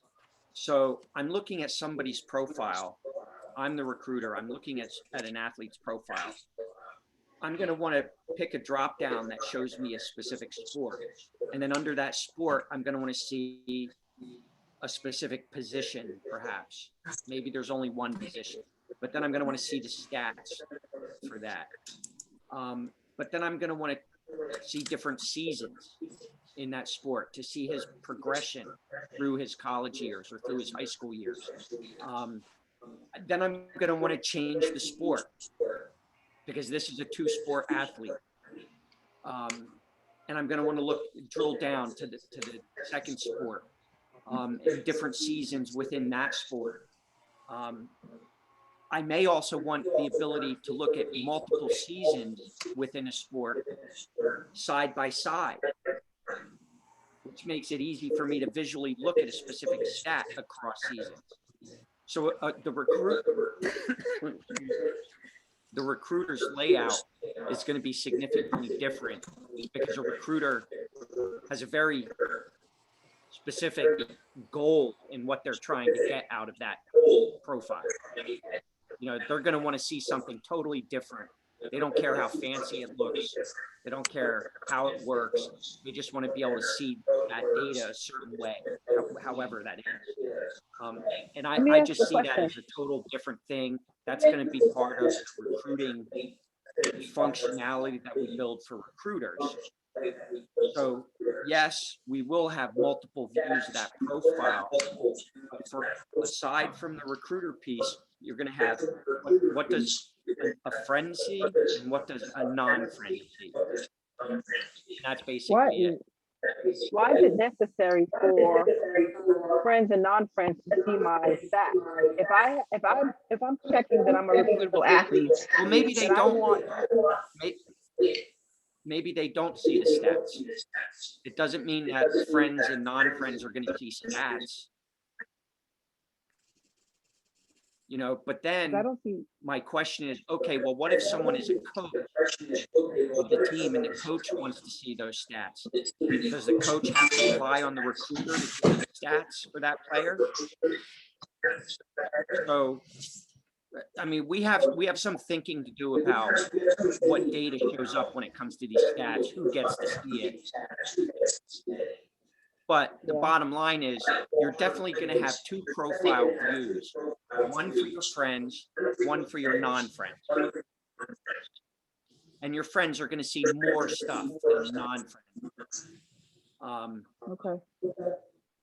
Recruiters are going to have their own thing. the question then is, what would someone who's a coach see? Would a coach want to see those stats? Does the coach have to be his friend, or does the coach have to be able to get into the recruiting module? I mean, wouldn't it depend on it's gonna depend on the student, the student's power, who sees your profile, right? If the kid wants to be recruited, say, "Hey, coach, my profile." I can't. There's feedback from somebody's computer. There's a lot of feedback. Sound. You don't hear it? I hear it, yeah, but I don't know what it is. Oh, it stopped. It's better now. Yeah. I think Greg was listening Maybe to it's the just like television. the student, the athlete decides, like, if you want to get recruited, you want everyone to see you want the world to see what you're doing, right? You open it up and you have that, you can just flip it on or off, like public or private, or, open to coaches, open to all coaches, open to the whole public. You just, it's just a category, you pick it, right? Because maybe the kid's gonna Yeah, well, information with his aunt in California, or his uncle overseas, and just wants to see a highlight tape. He doesn't need to see all the recruiting stuff. They wanted to show the game, or whatever of him playing, and then yeah, I mean, I think want everyone to see that. I think the takeaway here is, right now we have two profile views that you're going to have. What do friends see and what do non-friends see? Okay, that's basically the two views that we have. A recruiter will have their own thing. Okay. What goes in the friends view and what goes in the non-friends view is At your discretion. yet to be determined. Yeah, at the discretion of the Okay. profile poster, right? Well, correct to a certain extent. I think we have some decisions to make, is what do we want to give them the ability to show in the friends profile and the non-friends profile. But ultimately, those are the two views that you're going to have. Now, the question that I think that we're going to have to address at some point is, well, should a coach be able to see the statistics? And if a coach should be able, if an athlete wants to be able to show coaches his statistics, right now, the only mechanism for that, based on our current thought process, is that they have to be that athlete's friend. Okay. So a coach might want to see those statistics because he's trying to recruit that student, but he's not paying for the recruiting module. Maybe the recruiters don't pay. I don't know. How about we just let the athlete choose who they want to view their stats? Because they may be okay with coach, friend, non-friend. Some might be okay with just coach, and then give them the option to either change it or add it as they go. And so that way we're not developing three different. Well, if we allow the member to say, yes, I want coaches to see it, and anybody who's identified themselves as a coach can see it, we're not verifying that someone is a coach. Yeah. Anybody can say they're a coach. The recruiting app, we should be able to verify coaches through the recruiting app. The recruiting app is different from the site. Perhaps. So maybe a coach needs to kind of go through the same process as a recruiter, and that they would have access to the recruiting app as well, perhaps. I mean, you're not making a distinction between coach and recruiter, because in this instance, anyone recruiting this kid is a coach and a recruiter. Like, it's the same, they're interchangeable, really, right? Yeah. They're interchangeable, really, right? Well, no, a professional recruiter is not necessarily a coach of a team in college. Well, these are recruiters to recruit. If I'm recruiting college kids for professional. These are recruiters to recruit athletes. Right. Yeah, they can be totally separate. Yeah, the NBA has separate. The recruiter. Yeah, I mean, I'm not trying to get an answer for this now, but I think the point is that we have a friend's view of the profile, a non-friend's view. If the member wants to make all their data, including stats and everything, available to non-friends and friends, that, we can choose to do that and let that be up to the person. But if there's something different than what we come up when we make that decision about what we're going to do with those things, where do the different people come into play, like a coach? if they're not using the recruiting module for it. So, you know, maybe there is no difference. Maybe it's just they have to be a friend, or maybe they don't even have to be a friend, and you just let the person make those decisions on their How own. about this thought? Have we given any thought about the coach's perspective who's recruiting an athlete, how they can search for athletes, like a search tool? We're doing that, right? Search by Well, demographic, that's the search by recruiting. state, search by not just sports, search by, I mean, that could be, that's the recruiting module.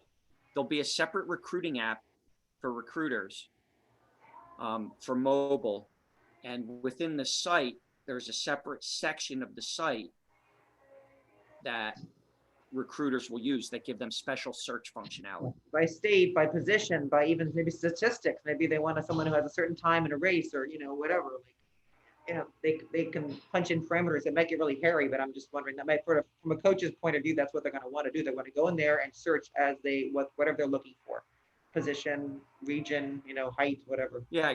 So, like Greg, what do you, where do coaches fall? Greg, you got to unmute Industry yourself. pros, and they're going to click the industry pro, and at that point, we have to we're going to have to validate that they are working for the school they say they're working for, which is going to be a pain in the butt. But as far as seeing, I think until we get the recruiting tool really is going to be useless until we get to a critical mass of players in all sports, or in some sports.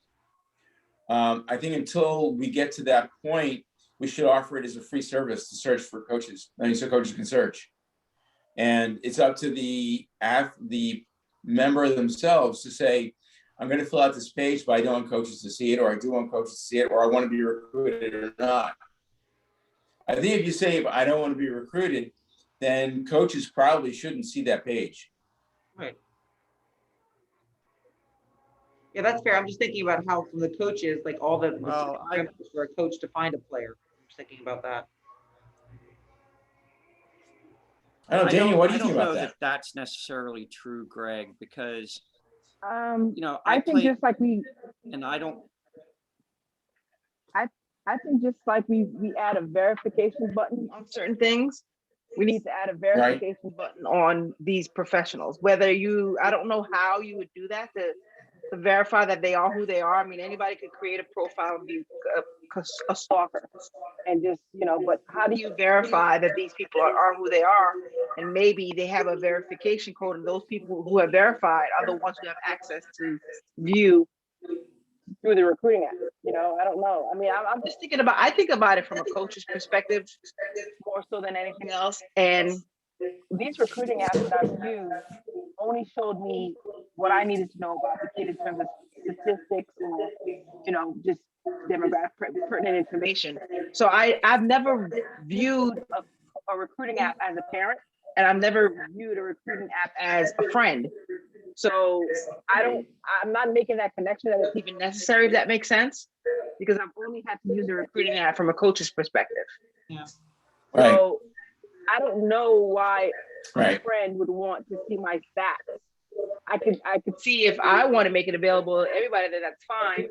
But I don't see a friend or anybody on UB Sports anybody other than a recruiter looking at someone's stats. Like, what sport would I want to know what somebody else's stats are? What does that have to do with me and my experience? I'll tell you. Give me a sport. I Like, give me play a sport. adult recreational softball. Yeah. Softball. I play adult recreational softball. I keep my stats, and I compare my You do? stats to some of my teammates. Yeah. You know, my batting average is better than yours this So then year. you answered my So, question. So then it's necessary. You owe me a bottle of whiskey. I just think, honestly, I think the person, the profile, whoever's profile it is, should give permission to UB Sports to share their stats with coach, friend, non-friend. I think they should click which one they want us to share it with. I don't think we should make different screens for different people. I think it should be one screen I and agree. whatever. I agree. And the other I thing agree with that that. I will say that with the The only issue, the only issue with that, sorry, the only issue with that is if I want to allow coaches to see it, right now, a coach is not verified. So Right. anybody But that, yeah, can say that they're a coach and be able to see it. So we have to address it or choose not to address it. But that has yeah, to be a that goes conscious back to my decision that we make. verification report. the other Yeah, thing that goes back to my verification. But how do we verify somebody's a coach? I can't even think about how we would do that. Ask them for their contract, ask them for their link where they're on the website of the school. your email, I don't know how. You can verify employment with universities and high schools and private Okay. schools and stuff like that. The real question is if it's like in baseball, you have senior legion, you have legion baseball, which is, 16, 17, 18-year-old kids, but it's not related to a school. So that coach is not employed by a school district at all. So how Now would we verify them? you could go to that league, that organization. Would they have a card? To try to not And necessarily. even the recruiting apps that I've been, we've purchased, there was never, we never had to verify that we were coaches. The matter of fact that we purchased software that was $1,000 probably proved that we were coaches, that we needed it for the right reasons. But I don't even remember having to verify myself as a coach for anything.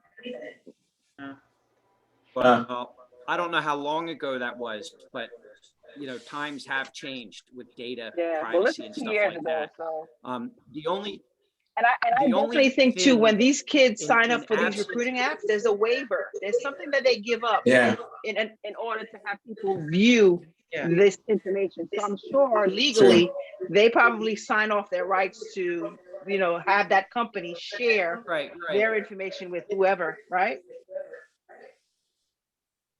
In the absence of something new coming up, the only way I would see that you could sort of verify a coach without going through a true verification is we lump the coaches in with the recruiters. They want to see these kind of statistics of kids who have not made it visible on just their regular profile. Then they pay for the recruiting subscription just like a recruiter does. Right? I mean, Sure, whether they're that's the only way I see that we have. right? If I'm trying to, for whatever reason, I'm not a coach, but I want to see kids' statistics and I go in and mark myself as a coach and see them, that's potentially problematic. But if I have to pay you some sort of a subscription fee, and I'm not really a coach, I'm not going to be paying you money just so I can go look at my neighbor's softball statistics. Exactly. That's not going to happen. So given our current framework for the business, if we lump coaches or anybody who would need to look at kids' statistics and things like that, that's what the recruiting app is for. Maybe they're not technically a recruiter, but they pay for the recruiting app and they can get that data. Also, from a parent's perspective or even a player perspective, the students, they're going to want to know who's looked at they're going to want to see what coaches, or not coaches, what schools have looked at their profile, right? You have to give them that satisfaction. That, I remember a couple of times people they'll tell you their app will tell you who watched your game at a tournament. Like, oh, I didn't really think about it, but these kids might want to track. Yeah, I don't know enough about recruiting, but They might want to know what schools have visited your profile page. That might be of interest to your target audience of athletes. But not every school is going to want that. Not every recruiter will want that. And if you think of, I don't know how many of you use LinkedIn, But for employment, a lot of people use LinkedIn, and there are recruiters on LinkedIn looking for employees. And they are given the option to let people know that I looked at your profile, but I can turn that off so that I can be looking at potential employees, people that I think I might be interested in hiring, but I don't want you to know Yeah. that I was looking at your Coach profile. might not want them to know, but the player might So- want them to know. I'm just thinking it's something to consider about, your target audience is both of these people, right? The coaches, recruiters, and the athletes, right? Athlete might want to know That's that. feedback. That's feedback. I can't say anything. Is that you? Is that you, Greg? Yeah, I don't know is that coming from Greg? I think it's Greg. Does that mean? He's got like cartoons on in the background while we're busting our chops over What here. I'm saying is like, No, that's not me.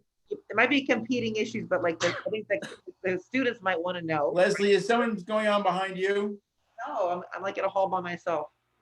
In the The field. athlete might want to know that, and you're right that John, the recruiter might not want to relinquish that. But if there's some kind of way where the recruiter doesn't mind if the kid knows they're looking at, maybe sometimes they're kids that they're recruiting, they really want to show that they're interested in them, so they want them to know that they're visiting their profile page. You don't know, I mean, but there might be just something to contemplate of how Well, that, that can be visible, whether it's what Greg, Greg, that's something we should think of for the recruiting app. What's that? And the changes to the website for recruiters is that we want to give the recruiter the ability to do stealth searches, right?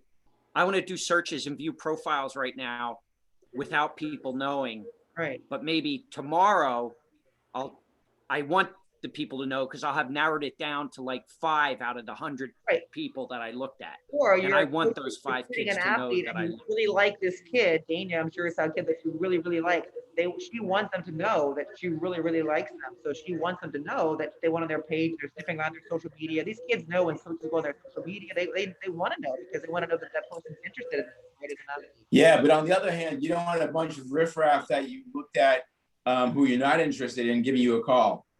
So Right. you have to really have a choice of doing that. Saying like for both, there's benefits to both sides of displaying that information or controlling it in some way. You have to think about it. Let that's something for them to make the decision on. It's not, I think that the recruiter or the coach knows when they're doing a broad search, 90% of the kids are people they don't want to talk to. Right. And they have to say, I'm going stealth. Yeah, give them the choice. Give the coaches a choice, and then, but if the coach wants them to know that they're looking at their site, then the kid can see that, right? Yeah. Yeah, I could see both ways. Yeah. Yeah, I could see both being beneficial to both sides. Yeah. Yeah, so that's definitely something we'll have to include in the specs for the recruiter stuff. Is the ability to go stealth when they're viewing profiles. And what kind of how detailed your parameters are going to be for looking for athletes. You got to look by. Maybe they're going to look by. Maybe it's an Ivy League school. They're going to look by GPA first, and then or maybe it's they're at football. They need size and weight first, or maybe it's region because they're a state school in California. And they want to look at West Coast residents first. It's got to be all these different search parameters for those coaches. Maybe not a lot at first, but you got to give enough so they can kind of. That's unique. How many coaches are having search parameters in recruiting apps? I don't know. I haven't seen that, but maybe it exists. Yeah, I mean, the easiest way to explain how the search will be built for the recruiter is we have all this demographic data, and ultimately they'll be able to search on any individual unique piece of data, whether it's a statistic or what have you. But when you shop on Amazon and you're searching for something on Amazon, in your left-hand column or on your mobile device, there might be a menu for filters. And you can say, well, only show me things from these manufacturers, or only show me things but in this price range, right, and only show me things that are, have 4 things instead of 3 things or whatever. So you can start to filter Yeah, you need And all you that. can have all of those things. I mean, I You know, my just hobby, like if you're looking for a hotel. yeah, my hobby, right? But even it's very specific. Like one of the things I do, I know a lot about furniture, and I can go on a site and I can search for an antique by wood, type of furniture, the era it's been made, the designer who manufactured it, and what year they manufactured. I mean, you can go very, very deep and specific. I'm saying that use of that data is going to be what these recruiters would be drawn to, right? Because if you have, very specific search parameters, it makes their job a lot Yeah. easier, right? Yeah, that's the ultimate goal. I don't really want to get in much further into the recruiting thing though. I don't have much more time. But we do need to figure out like where the coach falls related to statistics or anybody else. I don't know if there's anything else besides coach and recruiter or whatever. I assume like a scout is considered a recruiter. But maybe, the coach has to subscribe to the recruiting app just like a recruiter does in order to see the details of a student's profile. Unless for some reason the coach and the athlete connect as friends somehow, through direct messaging or whatever. If they connect as friends, then the coach can certainly see the person's data if that person made it available on their profile, right? So there would be a way for coaches to do that, but the coach would have to use outreach to contact and connect with that athlete. Otherwise, I think you have to tell the coach, pay for the recruiting app. If this thing gets big enough, Yeah, and you get enough teams and coaches involved, you're not going to have the staff to call or to email every possible organization or school to verify each and every coach and assistant coach. It's just, you're just not going to have the staff to do that. But what you could do is just go by email. Just look under what each university's professional email is, or how many schools are there. And if they don't have an email, they're not a, I don't know. I don't know the answer. I'm an alumnus at a university. I graduated from Lehigh. I still have a Lehigh email. Yeah, that's I'm true. not employed by them, I let know alone a how coach. you do that. True. Sounds hard. A current student has a university email, so you can't distinguish between a student and faculty all the time. That's true. Some local organizations, little leagues, aren't necessarily even going to have a standard email. Okay, so I think what we have to do is say, back to your point, Daynia, is if somebody's going to pay for it, we have to assume that they're real. Also, I think we have to have a couple of things. One is a .edu email. Two, they got to pay for it, and three, they have to take a picture of their business card, because anybody doing that is going to have a card. And have them take a picture of that and put up on their profile page. And then they become UB verified. Yeah. Something like that. Yeah. Yeah, I don't know that everyone would have a .edu address. Number one, that I guarantee you, if you put that requirement in, one of your biggest schools is not going to have a .edu email address. Okay, .edu address or their card. I don't know. We got to think about how to do that. There must be parameters, but it might not be perfect. Yeah, let somebody complain about it. Yeah, I mean,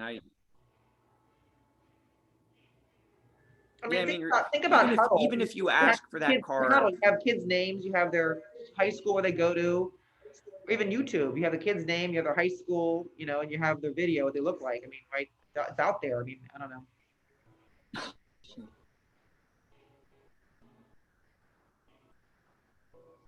All right, so we'll have to figure that out later. We still have some time to worry about that. Let's take care of the stuff we have to take care of tomorrow and Friday. All right, I gotta run. Even asking Greg, Yeah, even asking for a business card.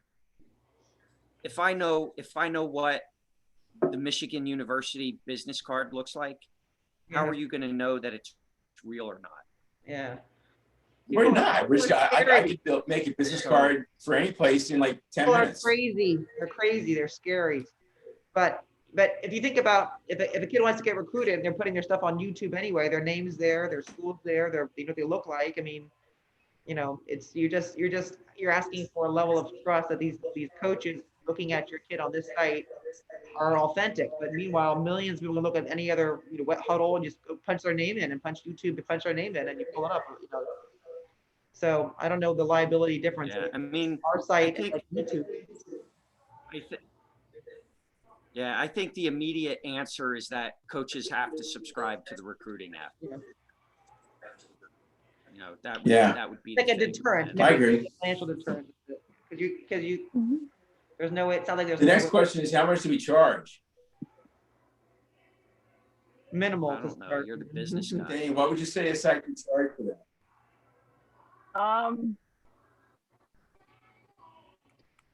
I gotta look into that, but I mean, I don't know how it is post-COVID, but pre-COVID, for the sake of having access to all these players at your fingertips, coaches would pay, and with the budgets that some of them had, it didn't really matter what they paid.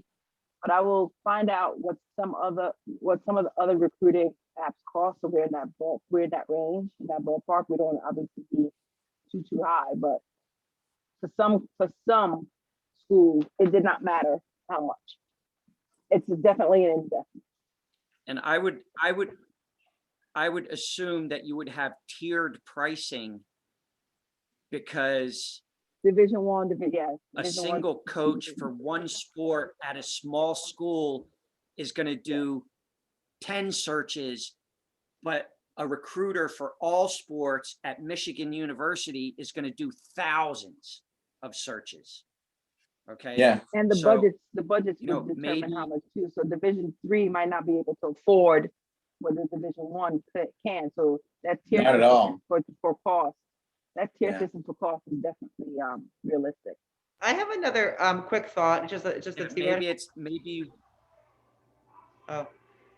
theoretical question. What do you guys think about how the site's going to be used, right? And there's the the professional side of an athlete being recruited or adult in a league, and then there's like the social media side, right? Of like and like adults aren't going to go on this probably to have social media. They're going to have like meet up for a bike ride somewhere in the country with their biking club or something. But like younger kids that are being recruited, or high school kids, even college kids, there might be like a bleeding over between like their athletic life and their social life, so that their recruiting profile or their personal profile, they might have videos of games, but maybe in the world of like influencers and people that are in college trying to make money off their image, maybe they want to have a bleeding into like their video of their, I don't know, not dance skills, but whatever else they're doing in their life that gives them their personal, like, their personal side of their life.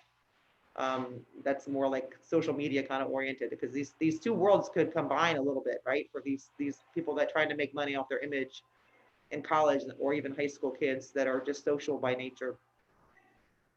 So I Well, think they're gonna the have to, recruiting right? app should give coaches access to the UB Sports profile. Yeah. Right. It might organically come to the same space. Like those kids that are on Facebook, little young kids, they're on like whatever, TikTok, Instagram, Snapchat or whatever. But like maybe it's going to naturally lead those younger kids, college and high school, for different reasons. But maybe organically they're gonna use this as a social media tool as well, amongst themselves, right? So they're gonna post videos of their games playing for coaches. They're gonna also have like their goofy little girls singing after they won their little tournament, like in softball or whatever, they're dancing. Then they want to show their friends. But it's sports related, or maybe it's just part of But their I'll tell you life. what, if I'm a gymnast and I want to make it to the Olympics, the last thing I'm putting on my profile that a potential coach or recruiter or somebody could see is me Right. doing the ice bucket challenge. Right, that's true, So but I'm it's just even saying some more people use foolish. it that way. I'm just thinking out loud, like theoretically, how it could be, kind of morph into that that area too. Not someone who's smart wouldn't do that, who's really serious, like they're going to put dumb things up there, but it's not, not everyone's going to get recruited, or just how they're going to use the site and how they might use their personal. But if Well, you in remember one way, if you remember the in feedback one that I way- received from the coaches, we need more inside access to these kids, who they are off the court. Because the problem isn't their off the court behavior. If they're on, isn't their on the court behavior. It's their off the court behavior. It's what are they doing in their free time? So if I see somebody, I can see their personality through this app, that's going to make it way more beneficial to me than something that I just see stats about. So they might use this to display who they are in the world, just like social media. Yeah, I wouldn't mind that at all as a coach, to be honest, John.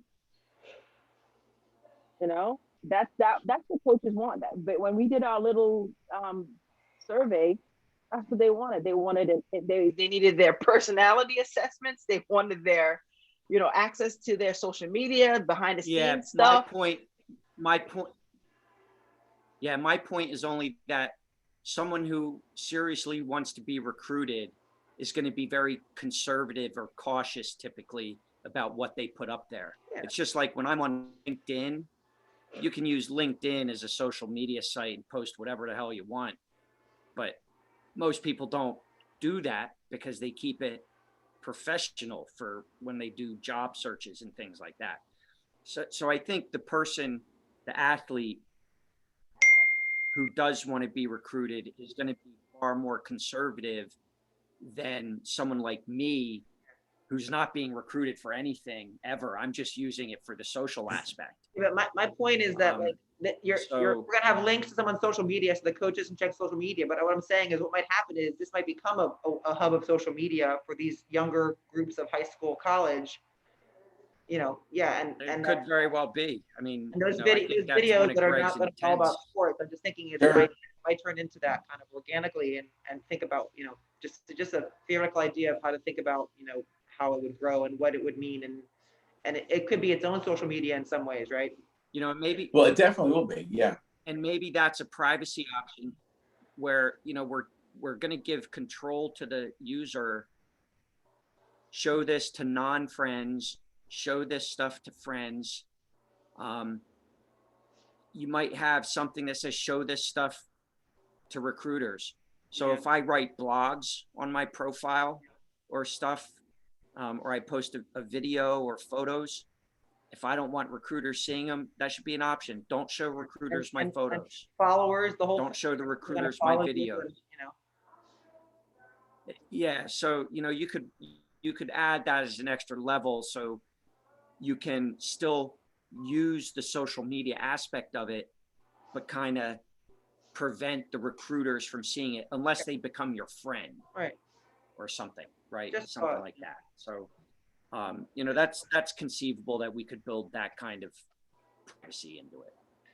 So the other stuff that we're doing that I'm planning on is having guys going between Facebook, Instagram, Twitter, and UV Sports. So you can, whenever you're putting something in, either a blog or a photo or something like that, there needs to be those little icons on the side, Facebook, Instagram, and Twitter, at least, if not more.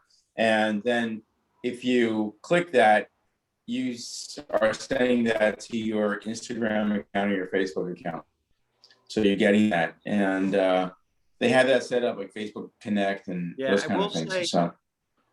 I will say that those are neat features, but they change a lot.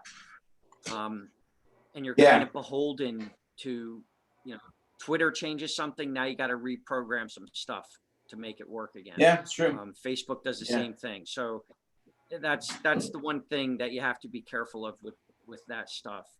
I know, like when you buy something on Amazon, you can click a button and share it on Facebook or that kind of stuff. Even if you post something on Twitter, you can share it to Facebook and things like that. So there's value in it. People like doing that.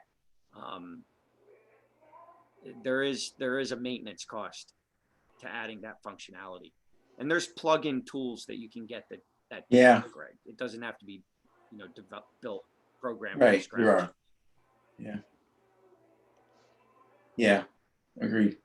All right, All right, so I gotta we have run. I think we have a good handle on it. Good to go. Well, I think we have a handle on what we need to do. I think we're a little ways from Yeah. finalizing things. All right, so is it next Monday? Just let me know. Let me Okay, know what Greg, the I'll next talk to you meeting is. tomorrow. Yeah. right, See you. everybody. 9:30. Okay. Greg, I'll talk to you tomorrow. But we should definitely talk on Monday again, if not sooner. Yeah. I'll try to get that flow chart out tomorrow. It would be late tomorrow morning, probably late tomorrow afternoon before I could even get it done. Because I No won't be able problem. to start it till after our meeting tomorrow morning. Maybe we No, can the see. important part is to get through the meeting. So, All right. Okay. So let's Okay. we'll let's go back and forth on Slack and emails and stuff so we stay on top of these things. Okay. All right. Okay. Sounds good. Get it to me and I'll send it to everybody else. all right, cool. Guys, All right. great Bye-bye. call. Good seeing you. Bye, Daniel. See you later. Okay. Bye-bye.